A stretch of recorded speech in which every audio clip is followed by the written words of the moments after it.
Nagkakasiyahan sila, oh. Nakakainggit naman, oh. This is a remix. Yung mga kabataan na naglalaro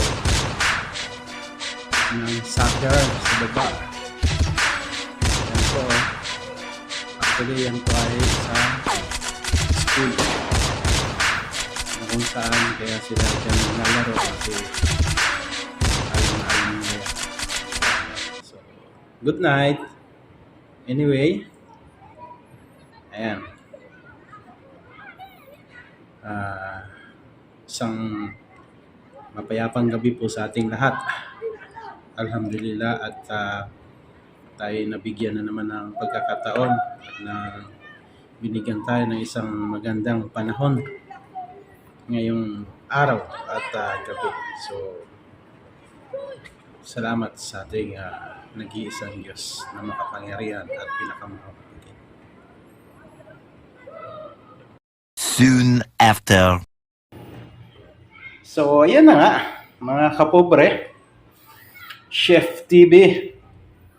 Tingnan natin ito kung medyo papatok itong lulutuin natin. Actually, napanood natin ito sa isang video sa isang dating sikat na komedyante na artista.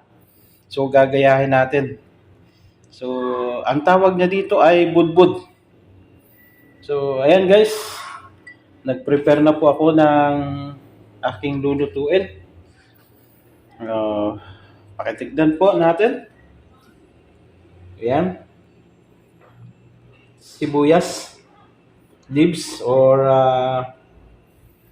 tinatawag na onion leaves yan. At syempre hindi mawawala yung sibuyas na marami. May dalawa akong itlog dito. At naglabas na ako ng manok. Pakpak ng manok, nag-iisa. Pero marami yan. Para lang sa akin kasi nakakain naman na sila lahat. At ito, 2 longganisa. At may hotdog. So, ayan guys, nag-prepare na ako. So, abangan nyo na lang yung next natin na gagawin, inshallah. Pagluto na rin ako ng kanin. Ayan. So, let's go.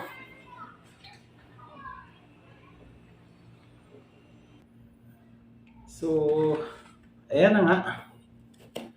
At magmumukbang tayo, mga kapobreng Chef TV. So, gaya ng dati, nagluto lang tayo ng simpleng menu. Pero itong menu na to ay napanood ko sa isang vlogger at galing siya sa isang sikat na komedyante na artista. Ang tawag niya dito sa menu na ito ay budbud.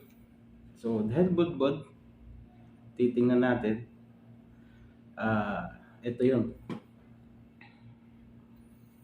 Budbud. Yung budbud. So, meron siyang mga toppings actually. Toppings na itlog. At lagyan na natin ng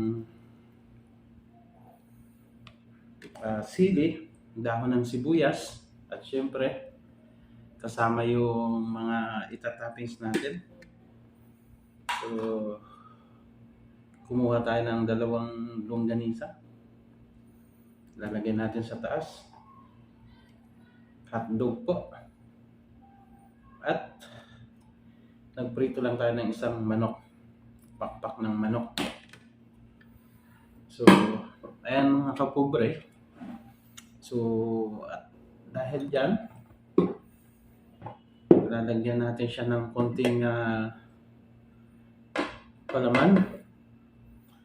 Ito yung manok na adobo sa gata. Huwag na nating patagalin dahil mas masarap ito. Ayan po, adobo sa gata. nakikuha lang tayo dahil may sobra sila. So, gano'n naman yan dito. Open ka kumain kahit sino. Kaya thank you sa mga kabayan na naririto syempre. Adobong manok at yung mga toppings niya. Kaya siya tinawag na budbud. So guys, mga kapobreng Chef TV, simple lang. At syempre, lagyan natin hindi mawawala yan ng pampalasa natin. At bumili tayo ng ketchup na spicy. So, ayan na po. Huwag na nating patagalin ito. At atin ang huhusgahan ang ating pagmumukbang. Budbud ala Pobreng Chef TV. So may ketchup tayo. Lagyan lang natin ng konti. Sa mga gustong magnegosyo, mag-provide lang po kayo ng mga sauce na masasarap syempre. Sauce at gawin nating authentic yung luto natin. Ito yung tinatawag na budbud. Actually, pinagsanga-sanga na siya. May itlog. Nilagyan ko ng dahon ng sibuyas at sibuyas na rin. Asin lang. So hindi ko na pinakita kung paano kung lutuin kasi puro prito lang naman. At para madali, ayan, may longganisa, may hotdog, may manok. At syempre, improve na lang natin yung pritong manok. Lagyan na lang natin ng mga seasoning para magmukha siyang pang benta kung gusto mong magnegosyo. So, ayan po. Kunting trivia lang. Ito ay nakita ko lang galing sa isang sikat na vlogger. Shoutout sa'yo. So, ayan. Huwag na nating patagalin. Unang kagat, unang tikim para po sa inyo mga kapobre. So, ayan. Bismillah.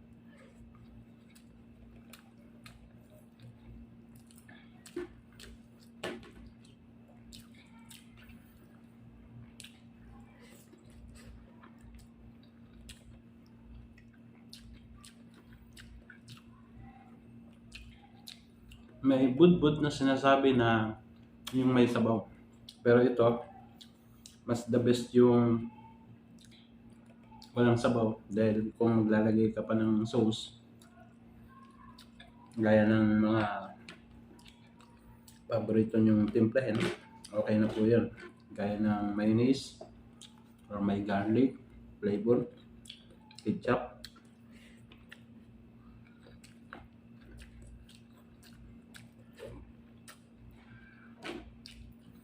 So tamang-tama sa pangnegosyo ito. Kahit gawin mo pang rice,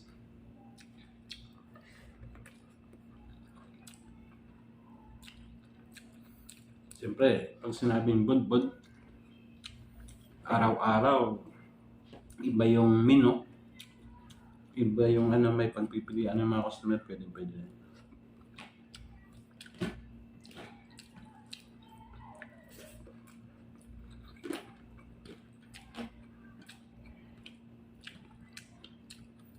Masarap.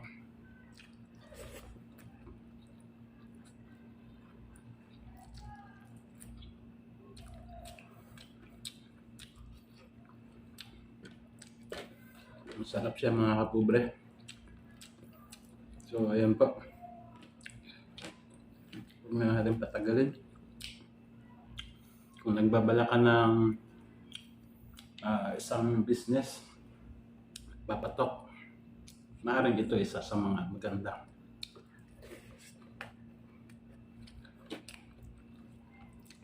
Pangmasa.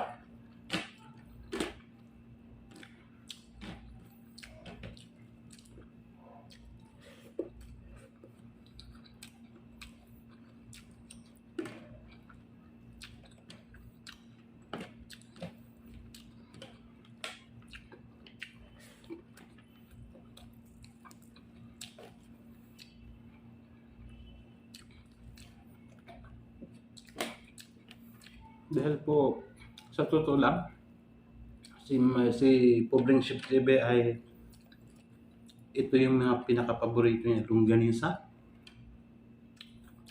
fried egg, fried chicken, at syempre adobo. Yun yung pinaka-the best. So, kung kayo ay magbabalak na magnegosyo, isa ito sa mga pinakamaganda. Pangmasa siya. Kahit sabihin mo pang i-Andy rice mo ito, at ibigay nyo sa pinakamababang price, yun ang pinaka-the best para sa mga kababayan natin.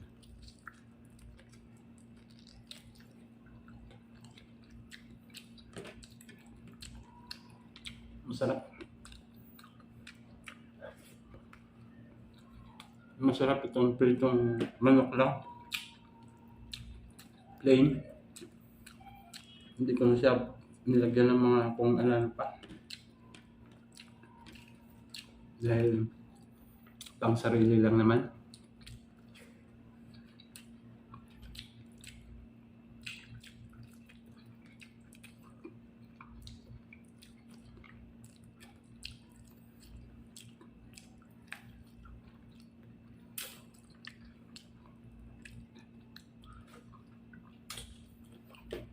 Sa ulam pa lang, busog ka na. So, much more pa kung yung ininegosyo natin ay isang masasabing makamasa, under rice.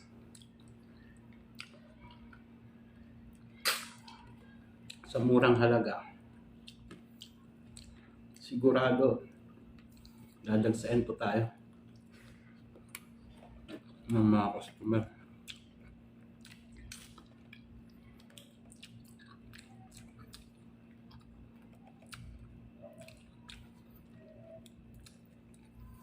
Tingnan nyo po kung paano ko siya kainin. Dahil masarap.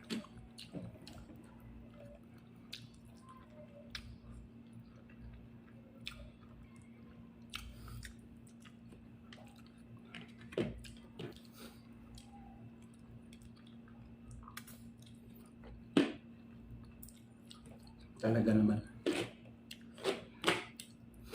Sabaw ng adobong manok sa gata. Tapos may pritong manok. May longganisa, may hotdog, may itlog. Isa sa pinaka-the best na masasabi ko na pwedeng pang negosyo.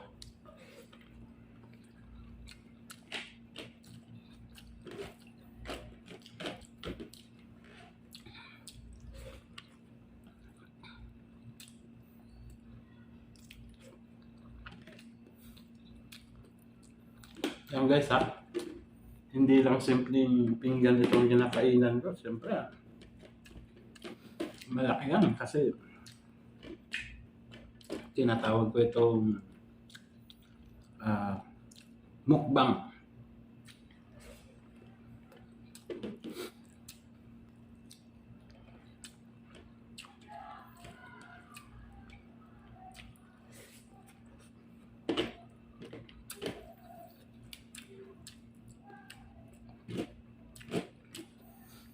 So the best ya.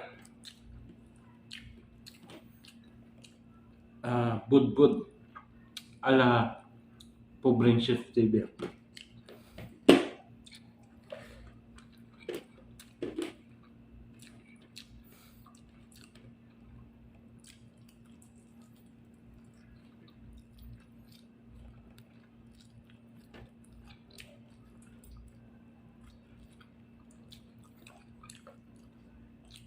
Lalo pa siguro itong manok pagka marinate siya. Minarinate natin ng kahit na ilang oras, siguro the best.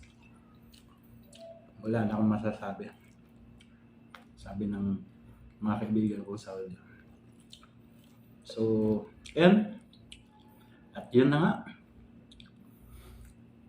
At dahil umabot ka sa video na ito, sa part ng video na ito, pwede po bang humingi sa inyo ng pabor. Paki-subscribe naman to. Subscribe, support, share, at pakipindot po ng notification bell button. At maraming salamat po sa inyong lahat. God bless. Mabuhay po kayo. So, itutuloy ko lang po ito.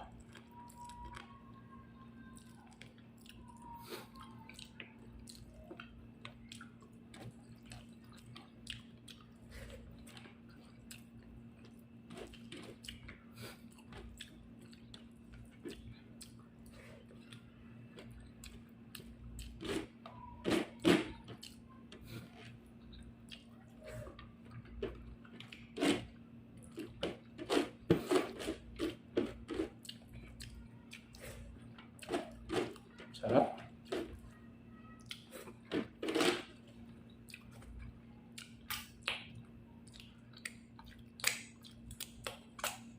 Sarap mga kapobre. So, hanggang dito na lang. Maraming salamat sa inyong panonood at pakikinig sa aking walang kwentang vlog, joke. Kung kayo po ay may puso at maawain, pakitulungan niyo naman po ang aking YouTube channel, ang Pobreng Chef TV. At maraming salamat. Bye-bye! Thank you!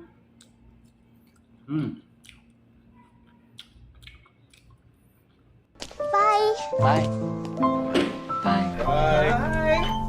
See ya. See ya. Bye. See you guys later.